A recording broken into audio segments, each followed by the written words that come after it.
I hope you don't get offended. Religion is not war.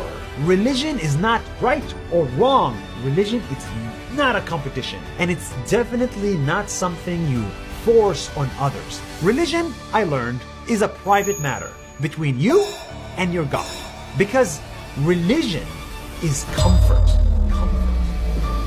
বাস করে না তাই আমরা ওগুলো মানিনি বুঝতে তো আমরা মানুষকে ভালোবাসি মানুষের মধ্যে ঈশ্বর পাওয়া যায় খুঁজে দেয় তাহলে আমরা ওটা তো ধর্ম তো ছেড়েই দিয়েছি আমরা মানুষকে বলে মানুষকে ভালোবেসে যেটুকু হয় সেইটাই আর মানুষকে ভালোবাসলে ঈশ্বরকে ভালোবাসা হয় আমরা শাস্ত্র পড়ি তো এইখানে পড়ি সেদিকে তত্ত্ব দেহ সাধনা তো আমরা কোনো শাস্ত্র টাস্ত্র মানিনি কাগজের কথা মানি So come on, let us appreciate all religions because they give so many humans comfort in life.